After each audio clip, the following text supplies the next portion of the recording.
제가 우리 김충만 목사에게 문제가 생기면 평생 AS 하겠다고 약속을 했기 때문에 오늘 AS 하러 왔습니다. 예.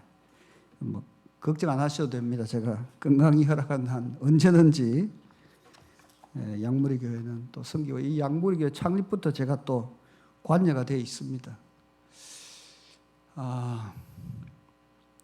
많은 그리스도인들이 예수를 믿고도 기쁨이 충만하지 못한 삶을 사는 경우를 많이 봅니다.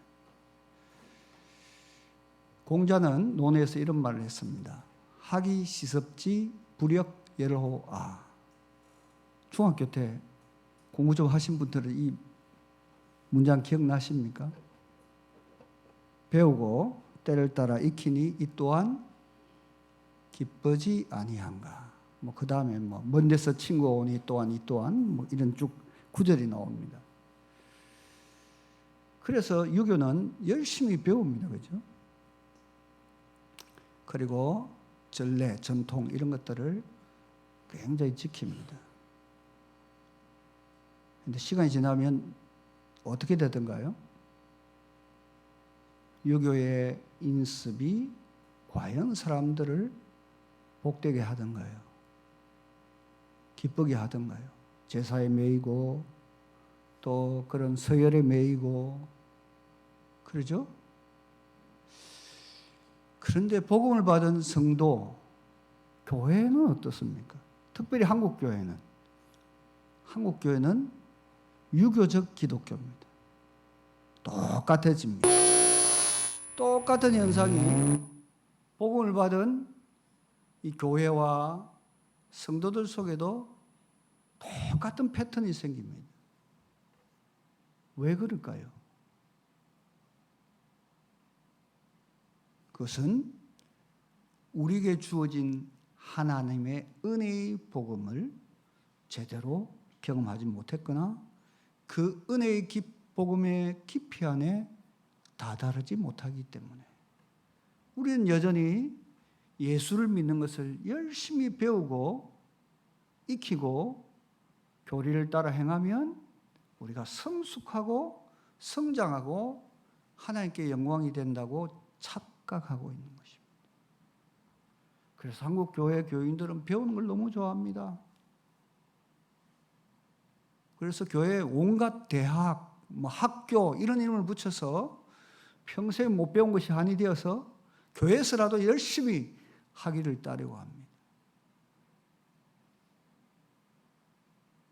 그런데 정작 본인 스스로 하나님 앞에 눌러 앉아서 하나님의 은혜의 복음 앞에 주목하고 그 은혜의 복음이 내 속에서 작동하여 열매 맺기를 기대하는 성숙한 그리스도인의 길로 잘 나아가지 않습니다.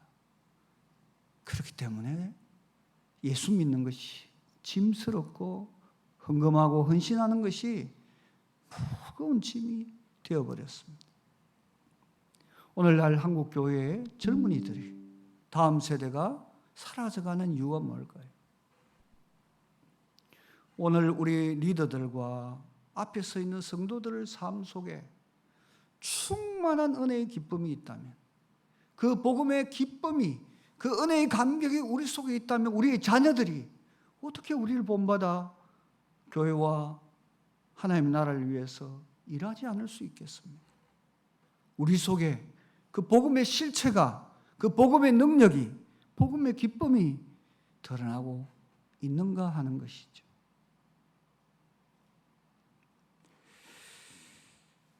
광안리에 가면, 광안리 수변공원 쪽에 가면 AG402라는 호텔이 하나 있습니다. 이름을 얼마 전에 개명하고 새로 리모델링 했어요. AG402 보신 분 있습니까? 이것은 구 찬송가 402장입니다. Amazing Grace 402장. 이것을 따서 한 권사님이, 과거에 산성교에 계시던 권사님이 서울로 갔다가 이 호텔을 인수해서 선교적 목적도 수행하고, 그래서 밑에 채플 룸도 있고 또 선교사님들을 좀 잘 섬기고자 그런 혜택도 준다고 들었습니다. 우리가 오늘 불렀던 찬송가 305장이죠. 이 찬송가 305장 작사자가 누구신지 아십니까? 예, 영국의 존 뉴턴이라는 노예선 선장 출신 목사님이 지으신 곡입니다. 이 작사가 나 같은 죄인 살리신, 아프리카 흑인들을 물건 취급하면서 수없이 죽어나가는 그 노예선 선장 말이죠. 악독한 선장이었죠. 그의 어머니는 신실한 기독교 신자였지만 존 뉴턴이 어린 시절에 돌아가셨고 계몽 밑에서 자란 존 뉴턴은 굉장히 방황하는 삶을 살게 됩니다. 아버지의 뒤를 이어 이 선박 생활을 하게 되는데 이 악덕 노예선의 선장이었던 존 뉴턴이 토마스 아켐퍼스의 그리스도를 본받아라는 책을 우연히 읽게 되면서, 뭐 우연이겠습니까? 하나님의 은혜로 이 책을 만나게 된 거겠죠. 하나님을 깊이 체험하게 됩니다. 또한 배가 침몰될 위기에서 그 배에 타고 있던 노예들의 헌신으로 이 존 뉴턴이 살아납니다. 그리고 인생의 큰 전환점을 맞이하고 회개하고 목회자의 삶을 살아가면서 이 노예제 폐지를 위해서 남은 생애를 살았습니다. 나 같은 죄인 살리시란 이 곡을 통해서 영국의 국회의원이었던 윌리엄 윌버포스라는 분이 큰 감명을 받았고 이분이 노예 폐지에 앞장서게 되어 그가 돌아가실 때쯤 이 법이 통과되어서 영국이 최초로 노예 제도를 폐지하는 신사의 나라가 되었습니다. 이 영향으로 아브라함 링컨이 대통령이 노예제 폐지 운동에 미국까지 건너가서 이 운동이 결국은 연달아서 일어나죠. 그래서 이게 어메이징 그레이스라는 영화도 얼마 전에 만들어져서 우리가 본 적이 있습니다.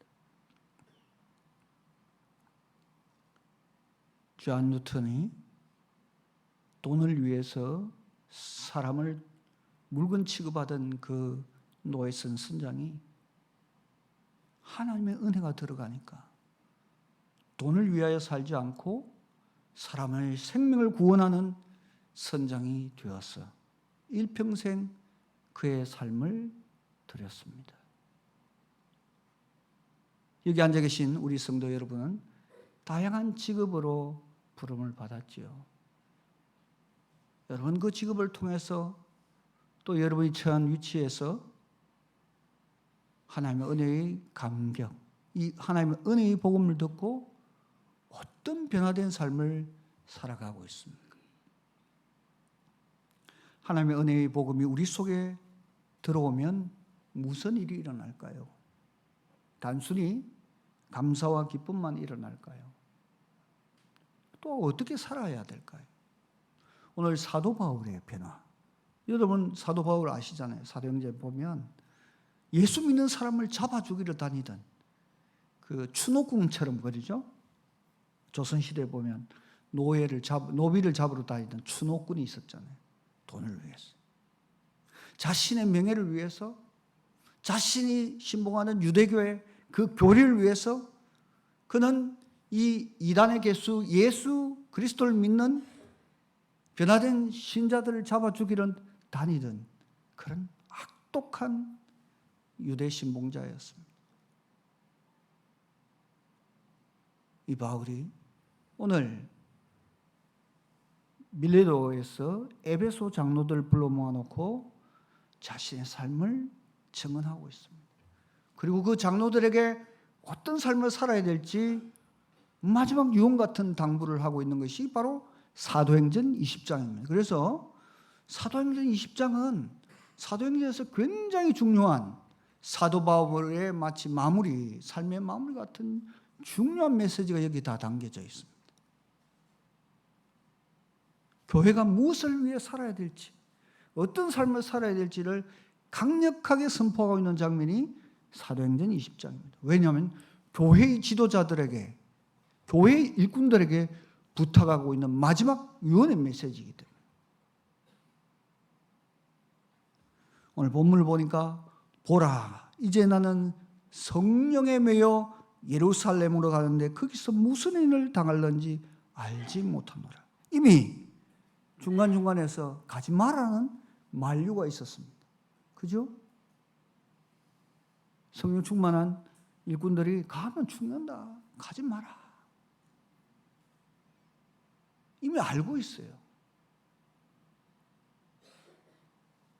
여러분, 하나님의 은혜의 복음이 우리 삶에 씨를 뿌리면 우리 삶에 어떤 일이 생기냐면요, 우리 속에 성령이 들어오시는 거예요. 거룩한 영이신 하나님의 영, 그리스도의 영, 성령이 우리 속에 내주하시는 역사가 일어납니다. 그러면 어떤 삶이 됩니까? 하나님 중심, 예수 중심, 성령이 이끄는 삶이 되는 것이에요. 여러분, 하나님의 은혜의 복음은 성령으로 충만한, 성령이 주도하고 성령이 이끄는 삶으로 변화되는 역사가 있다는 사실을 믿으셔야 합니다. 만약에 아직도 성령에 이끌려 성령이 주시는 말씀을 따라 살지 않는다면 여러분은 하나님의 은혜의 복음에 떠나 있는 삶을 살아가고 있는 것입니다. 여전히 유교적 인습과 또 여러분 가문의 전통과 여러분의 과거에 예수를 알지 못하던 때의 어떤 문화적인 습관과 관습과 이런 게 얽매여 있다면 여러분은 예수의 삶을 살고 있는 것이 아니에요. 하나님의 은혜의 복음을 오해하고 있는 거예요. 예수는 믿는다 하지만 하나님의 은혜의 복음에서는 매우 멀어져 있는 삶이 되는 것입니다. 성령에 붙들린 사람은 육의 열매를 맺는 것이 아니고 갈라디아서 5장에 있는 말씀처럼 거룩한 성령의 열매가 그 삶 가운데 드러나는 삶입니다. 생각하는 것, 말하는 것, 행동하는 것 모두가 성령의 성품이 드러나는 삶이 되어야 합니다. 그래서 우리의 신분이요, 예수 그리스도 그분 안에서 깊이 뿌리를 내리고 있는지 우리가 날마다 확인해야 됩니다. 여러분, 나무나 식물이 뿌리를 제대로 내리지 못하면 어떤 일이 일어나죠? 태풍이 불면, 바람이 불면, 물이 조금 더 차고 넘치면 실려갑니다. 그렇죠? 탕류가 몰아치면 뿌리가 없기 때문에 다 뽑혀나갑니다. 이것이 사도 야고보가, 그리스도의 형제 야고보가 우리에게 들려주는 말씀이에요. 뿌리 없이 떠돌아다니는 그런 풀 같은 인생이 되시겠습니까? 뿌리 깊은 난간 바람에 아니면서 곧 좋고 여름하다니, 이 용비어천가에 나오는 뿌리가 깊은 나무는 가뭄에 마르지 아니하고 꽃을 피우고 열매를 많이 맺었나. 여러분은 어디에 뿌리를 내리고 있습니까? 어디에서 생명수를 끌어 여러분의 삶의 열매를 맺고 있습니까? 성령으로 시작해서 성령으로 열매 맺는 삶을 사시기를 축원합니다. 이것이 바로 하나님의 은혜의 복음을 가진 성도의 삶인 것입니다. 또한 바울은 23절에서 이렇게 말씀합니다. 23절 같이 한번 읽어볼까요? 오직 성령이 각 성에서 내게 증언하여 결박과 환난이 나를 기다린다 하시나. 결박과 환난이 자기를 기다린다고 증언한 것을 이미 성령을 통해서 듣고 있습니다. 여러분, 결박과 환난이 뭡니까? 이것이 바로 복음을 위해서 사는 자의 십자가입니다. 갈라디아서 2장 20절에서 믿음의 선배 바울은 이렇게 표현하죠. 내가 그리스도와 함께 십자가에 못 박혔나니 그런즉 이제는 내가 산 것이 아니요 오직 내 안에 그리스도께서 사신 것이라. 이제 내가 육체 가운데 사는 것은 나를 사랑하사 나를 위하여 자기 몸을 버신 하나님의 아들을 믿는 믿음으로 사는 것이라. 이게 킹 제임스 버전에 이렇게 되어 있어요. 하나님의 아들을 믿는 믿음이 아니고 정확하게 보면 하나님의 아들의 믿음으로 산다 이렇게 나왔어요. 할렐루야. 여러분, 우리는 우리 믿음으로 사는 게 아니고 자기 몸을 십자가에 내어 던지신 하나님의 그분, 그 하나님의 아들 구주 예수 그리스도의 믿음, 자기가 죽어도 살겠고 영원한 부활 가운데 하나님 다시 받으시겠다는 이 믿음, 이 믿음으로 우리가 산다는 거예요. 믿음이 마치 우리가 뭐 이렇게 우리에게서 태어난 것처럼 착각하지 마세요. 은혜의 복음에 근거한 하나님의 아들의 믿음, 이것이 복음입니다. 이 하나님의 아들의 믿음이 우리 속에 들어와서 열매를 맺고 있는 것이에요. 그 하나님의 아들의 십자가가 우리 속에 들어와서 우리가 결박과 환난도 두려워하지 않고 바울처럼 달려갈 수 있는 겁니다. 여러분, 오늘 우리가 사는 삶 가운데 예수 믿는 것 때문에 얼마나 많은 비난과 도전을 받습니까? 오늘 아침에 이렇게 차를 몰면서 갑자기 앞차에 뭐 글귀가 이래 보였어요. 근데 요즘 차에 옛날에는 십자가, 주 예수를 믿으라, 그리하면 너와 내 집이 구원을 얻으라, 이런 게 많이 붙여 다녔어요. 제 눈이 잘 안 보여서 그런지 요즘 그런 건 뭐 제 차에도 그런 게 없습니다만 시대가 그렇게 되어버렸습니다. 예수 믿는 것이 불리한 세상이 되어가고 있습니다. 동성애, 또 차별금지, 뭐 이런 용어로 기독교의 복음, 하나님의 은혜의 복음에 반하는 일들이 곳곳에서 일어나고 있습니다. 여러분, 저 남미의 멕시코는 며칠 전에 동성애 합법을 통과시켰습니다. 미국도 마찬가지죠. 유럽도. 십자가의 복음, 하나님의 은혜의 복음과 반하는 일들이 하나님께서 만드신 이 원리, 창조의 섭리에 반하는 일들이 과학의 이름으로, 교육의 이름으로, 문화의 이름으로 곳곳에서 하나님의 은혜를 거역하고 거절하고 반역하고 도전하는 일들이 일어나고 있습니다. 예수 믿는 우리는 어떻게 해야 합니까? 그럼에도 불구하고 하나님의 은혜의 복음을 받은 저와 여러분은 결박과 환난, 때로는 죽음이 닥쳐온다 할지라도 그것을 적응해야 될, 그 십자가를 드러내야 할 책임을 진 증인들인 것입니다. 그것이 사도행전에서 우리 믿음의 선배들이 보여준 십자가를 질던 사도 바울뿐만 아니라 스데반 같은 믿음의 집사님이 우리에게 보여준 모범입니다.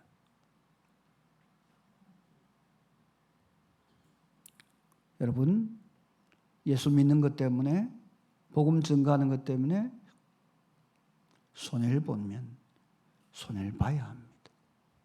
그거 안 보고 하나님의 영광을 드러내겠다,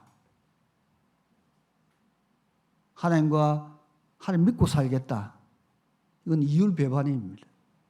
그럴 수 없습니다. 그런 세상이 아닙니다. 세상은 근본적으로 사탄의 지배 아래 십자가를 거부하고 십자가를 미련한 것으로 보고 하나님의 은혜의 복음을 미련한 것으로 보는 자들이기 때문에 끊임없이 도전합니다.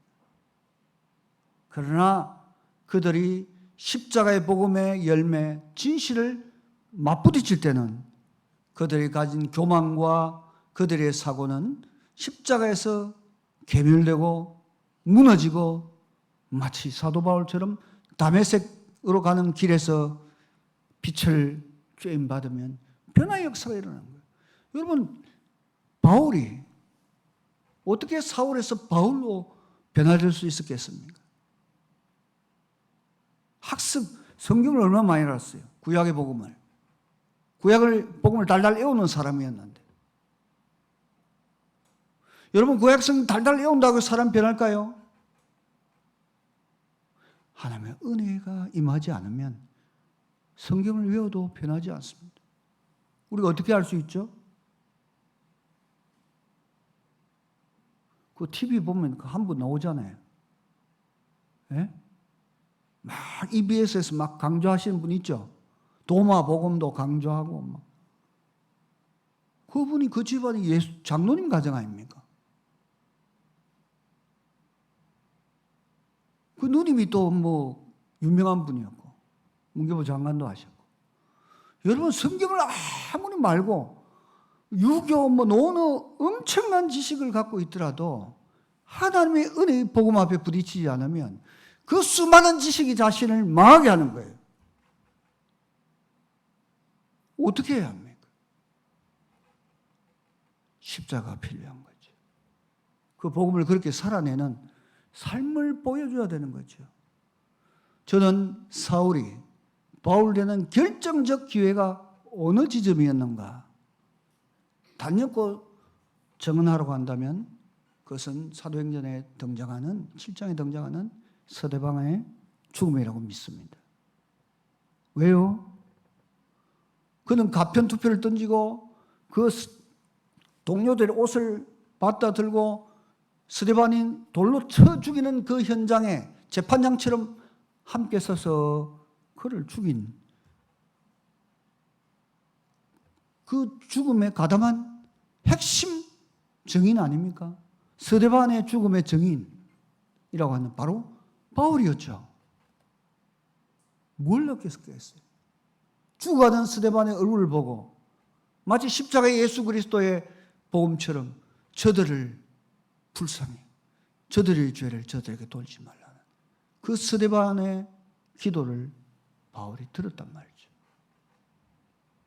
원수를 원수로 갚지 않고 오히려 생명의 복음이 그들 속에 들어가기를 기도했던 스데반의 열매가 사도 바울이었다는 사실을 잊지 마시기 바랍니다. 오늘 우리 예수를 믿는 하나님의 은혜의 복음을 받았다간 우리가 손해보지 않고 십자가를 지지 않으니 어떻게 복음의 열매가 왕성하게 번져가기를 기대하십니까? 사도행전의 복음의 확산은 십자가를 시작해서 십자가로 마무리가 되는 거예요. 복음이 확산되는 과정을 잘 보세요. 환난과 핍박 후에 예루살렘에서 유대와 사마리아로 확장되었어요. 바울이 로마로 간 것은 왜 갔습니까? 이 복음 때문에 붙들려 가는 거잖아요. 결박되어서 재판받으러 죽음의 재판, 사형 선고받으러 로마로 가는 거예요, 여러분. 십자가를 지고 가는 겁니다.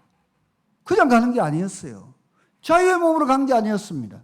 세상이 보기에는 자유하지 않았으나 그는 하나님 안에서 십자가의 복음 안에서 가장 자유한 채로 복음을 전가하셨습니다. 오늘 우리에게 필요한 것이 바로 이것입니다. 결박과 환난이 예루살렘에서 기다린다고 하지만 나는 가야 하리. 왜? 성령이 나를 그곳으로 끌고 가니까. 사탄에게 시험받은 예수께서 그냥 갔습니까?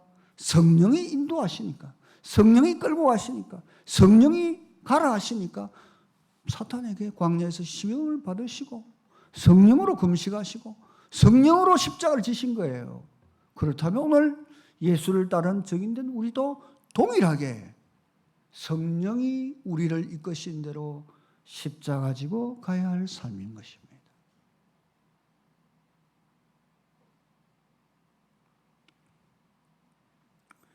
24절 오늘 핵심의 메시지가 여기 있습니다. 24절 같이 한번 읽겠습니다. 내가 달려갈 길과 주 예수께 받은 사명 곧 하나님의 은혜의 복음을 증언하는 일을 마치려 하면은 나의 생명조차 조금도 귀한 것으로 여기지 아니하노라. 하나님의 은혜의 복음을 증언하는 일. 오늘 우리는 이 복음을 단순히 지식과 과거의 경험이 아니라 오늘 내 삶에서 오늘 순간순간 내가 만난 모든 사람들에게 복음의 증인되는 삶을 살아야 할 것을 바울은 우리에게 교훈합니다. 생명을 들여 복음을 증언하라. 그냥 되는 것이 아니에요. 나의 생명보다 더 중요한 이 생명의 복음, 영생의 복음을 죽을 것으로 심고 썩을 것으로 심고 썩지 않을 것으로 거둔다는 이 바울의 고백, 썩지 않을 영원한 영광된 것으로 거둘 이 부활의 복음이 여러분 믿어지십니까? 이미 얻은 이 구원의 은혜의 감격이 있다면 우리는 남은 시간은 이 은혜의 복음을 증언하는 일에 최선을 다해야 할 것입니다. 이 하나님의 은혜는 구원의 복음입니다. 이 하나님의 은혜의 복음은 영생의 복음입니다. 이 하나님의 은혜의 복음은 역전의 복음입니다. 우리의 삶을 송두리째 바꾸어 놓는 복음인 것입니다.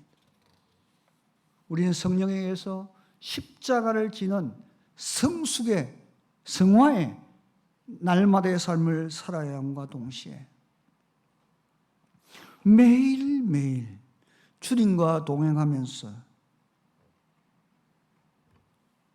우리의 가정과 직장, 사회 현장에서 복음 증언에 책임 있는 삶을 살아야 합니다. 복음을 증언한다는 것은 우리의 입으로 예수 그리스도를 주로 고백하고 선포하는 것도 포함되지만 오늘 우리에게 더 중요한 것은 우리의 은혜의 복음이, 우리가 받은 하나님의 은혜의 복음이 우리 속에서 뿌리 내려서 우리가 그리스도가 되고 그리스도가 우리 안에 사시고 그리스도가 우리 안에 드러나는 그리스도의 성품이 자라서 우리의 이웃들이 그리스도의 향기를 경험할 수 있는 그 정인됨이 오늘 우리에게 필요한 거죠. 오늘 한국교회가 많은 말들을 합니다. 인터넷에 들어가면 얼마나 많은 설교가 있습니까? 그럼 우리가 단 한 말씀만 붙들고 제대로 살아낼 수 있다면 하나님의 은혜에 붙들려서 성령에 의해서 십자가를 지고 우리의 그 복음이 오늘 우리 삶 가운데 기쁜 소식이 되고 우리의 얼굴에 우리의 손과 발에 그리스도의 십자가의 흔적이 있어서 섬기고 나누고 베풀 수 있다면 우리 이웃이 어떻게 주께로 돌아오지 않을 수 있단 말입니까?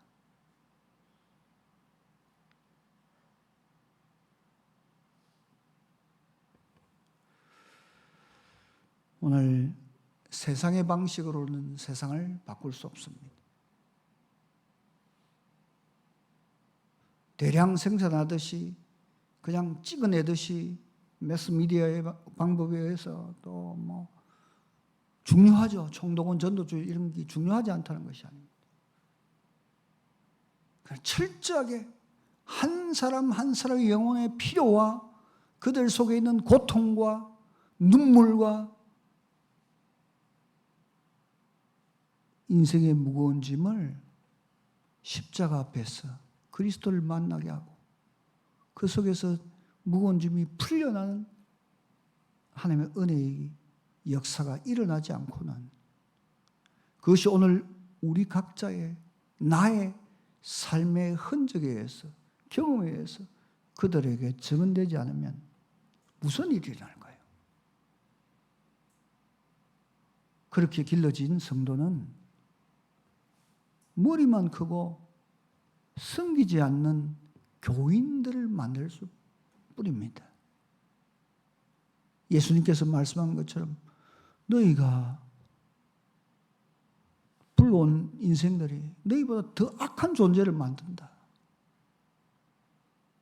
여러분 이 말씀이 동의가 돼요? 교회 안에 왔는데 어떻게 더 악한 존재가 되지? 성경 앞으로 온 사람들이 우리보다 더 악한 존재가 되지? 그럴 수 있죠. 하나님의 은혜의 복음을 경험하지 않으면 종교가 되는 거죠. 문화가 되는 거죠. 무늬만 그리스도인이 되는 거죠. 그냥 예배 생활은 열심히 있으니까 새벽기도도 나오고 11조도 하고 주일 안 빠지요. 여러분 이러면 굉장히 은혜 받은 걸로 착각하지 마세요. 불교도도 그렇게 합니다. 불교도들은 우리보다 더 큰 헌신을 해요. 더 큰 헌금을 한다니까요. 그럼 그분들이 은혜를 받은 걸까요? 하나님의 은혜의 복음을 깨달아서 막 10억, 20억 막 스님들한테 그 사월 초팔 때 갖다 드리는 걸까요? 도대체 그들은 뭐 때문에? 종교심 아닙니까? 자기 자랑 아닙니까? 우리도 그런 걸 구할 거예요. 우리 교회 어렵다고 그런 방식을 기대어서 헌신한 사람을 만들어낼까요? 오늘 많은 교회들이 이런 식으로 종교인을 만들어내고 있습니다. 예수님께서 하신 복음은 그런 복음이 아니에요. 그렇게 살던 유대인들에게 던져주고자 하는 메시지가 뭡니까? 새 포도주는 새 부대에 넣으라 그러는 거예요. 우리는 어느새 하나님의 이 은혜의 복음을 낡은 부대에다 담고 있는 거예요. 낡은 가죽 부대. 주님이 그렇게도 원치 않았던 낡은 가죽 부대 같은 교회를 만들었어야 되겠습니다. 만나면 너무 보고 싶었고 사모하는 영이 가득 찼어. 장로님 뵙고 싶었어요. 집사님 어떻게 지내셨습니까? 이 감격이 주일 만나면 일어나야 되잖아요. 이게 정말 성도라면 가족들인데, 그리스도 예수 안에서 피로 나눈 가족들인데, 우리가 부르는 찬양의 그 가사 하나하나를 뜯어서 묵상을 해보면 우리의 삶이 그것과 얼마나 멀어져 있습니까? 여러분 그런 고백이 부끄럽지 않으세요? 저는 부끄러워요. 제가 꿈꾸는 교회는 그런 교회가 아니거든요. 정말 복음에 사로잡혀서 만나면 나누어주시고 싶고 더 섬기고 싶고 더 베풀고 싶고 그 한 명 한 명을 또 입시를 쳐야 되는데 저 집에 애는 어떻게 잘 준비됐나? 건강이 저런데 이 가족 아닙니까?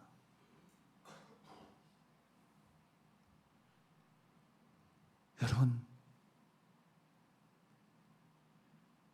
우리가 그냥 이름뿐인 그리스도인, 그리스도의 사람에 머물러서는 안 됩니다.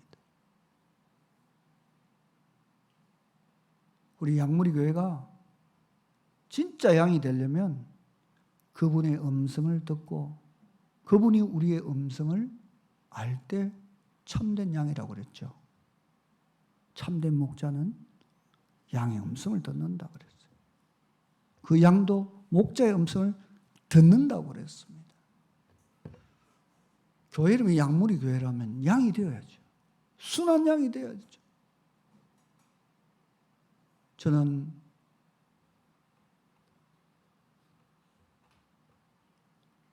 많은 사람들이 한국교회 위기라고 이야기하지만 위기라고 말하는 그 위기가 뭔지를 잘 모르고 있다. 그렇게 봅니다. 교인이 줄어가는 것, 헌금이 줄어가는 것, 그것이 위기가 아닙니다, 여러분. 착각하지 마세요. 하나님의 돈이 없어서 그렇지 않습니다. 진짜 위기는 뭘까요? 그리스도인이라 불리는 사람들이 그리스도인답게 살지 않는 교인 줄어들 수 있어요. 십자가의 복음을 제대로 전하면요, 무서워서 지옥문이 막 보이는데 두렵고 떨리지 않겠어요? 천국과 지옥 사이에서 무서운 결단을 해야 되는 삶인데 너무 쉽게 예수 믿게 하려고 하지 마세요. 이건 어려운 삶입니다. 인간의 힘으로는 살 수 없는 삶입니다. 그런데 흉내를 내도 교회는 오케이 하고 있잖아요. 진짜 복음이 살아있다면 두렵고 떨려야죠. 교회는 점점 하나님의 능력이 사라지고 있습니다. 과거에 그렇게 많은 하나님의 기적의 복음, 능력의 역사 이런 것들이 이제는 교회가 그런 것이 당연히 이제 성령 시대, 성령이 역사하는 것들은 이제 병원 가면 되고 아프면 병원 가면 되고 정신적 이상하면 정신과 가면 되고 물론 의학적 도움은 받아야 되지만 복음의 역사는 그때나 지금이나 동일하시며 성령은 지금도 말씀으로 우리를 새롭게 쪼개시고 변화시키시고 능력을 주시기를 원하시고 우리를 새롭게 하시기를 원하신다는 사실을 잊지 마시기 바랍니다. 사랑하는 양무리교회 성도 여러분, 밤을 새워도 아깝지 않고 또다시 보고 싶어도 또 보고 싶은 교회 성도들이 되십시오. 주님의 십자가의 복음 앞에 통곡하여도 이 못 갚을 이 은혜에 대해서 하나님의 은혜의 감격 속에서 여러분의 남은 생애가 그리고 여러분의 남은 후대가 그 후대까지 이 은혜의 복음 앞에 새로워지는 은혜의 역사의 길을 간절히 부탁드립니다. 같이 기도하십시다.